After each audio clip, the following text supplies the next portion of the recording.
The strip of skin on Chelsea Ackerman's ring finger hadn't been so blindingly white before. Of course, the first time she'd been engaged, it had been winter. The second time had been during the previous 2 months when the Texas sun had been at its pinnacle.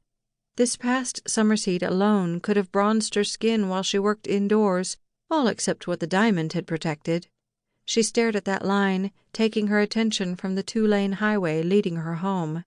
Home to a ranch she didn't want. Home to an empty homestead now that her parents were moving into town. Home after her brother and his fiancée had left for College Station so he could finish his veterinarian degree. A blaring horn caused her to jerk the steering wheel to the right. Since she had drifted across the middle line, she didn't hit the gravelly shoulder on her side of the road. She skidded to a stop anyway, her pulse bobbing in the back of her throat. The truck that roared past belonged to Three Rivers, but Chelsea didn't recognize the man who drove it. No surprise there. She hadn't been home since last Christmas, and she certainly didn't keep up with the personnel on her family's cattle ranch. She glared at the taillights retreating in her rearview mirror, switching her laser gaze back to the traitorous tan line on her left ring finger. Strong emotion welled where her lungs were, making it impossible to breathe. Sucking at the air, she fumbled for the door handle, getting a blast of October heat when she spilled from her luxury SUV. She bent over and braced her elbows on her knees, still trying to get enough air, still trying to forget about the circumstances that had led her to this stretch of road in the Texas Panhandle. As her lungs remembered how to work, she vowed she'd never wear another engagement ring. Fool me once, shame on you. Fool me twice, shame on me. There would not be a third time.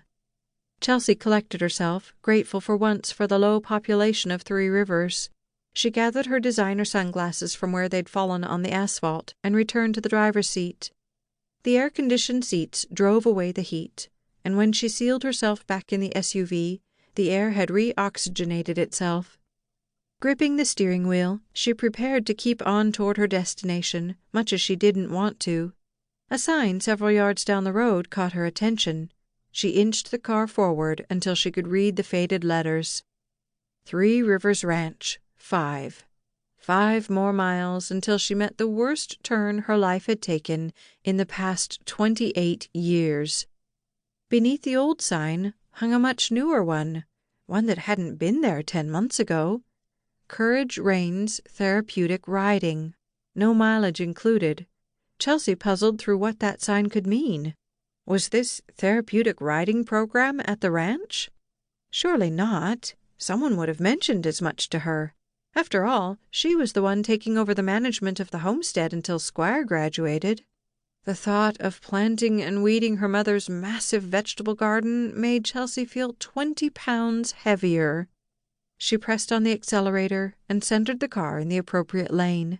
She'd find out about this Courage Reins in another 5 miles.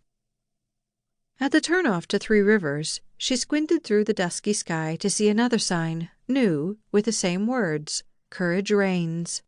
Annoyance sang through her. If the ranch had a new program, she should know about it. She dismissed the thought. She wasn't in charge of the entire ranch. Her father had made that clear. She was to maintain the homestead, the house, and the yard. Tom Lovell was the general controller, and he oversaw the cowhands. Her father had hired a new foreman to replace the one who had been stealing money from the ranch for the past 5 years. Chelsea sifted through her memories to remember his name. Garth Ahlstrom. He'd been foreman for a cattle ranch in Montana before making the move south. She pulled into the driveway leading to the garage, a wash of homesickness hitting her like a cold bucket of water. Which made no sense. She was home. This time for a lot longer than it took to bake a ham and open presents. She parked the car, but her fingers wouldn't release their grip on the wheel. "Come on, Chels," she coaxed herself.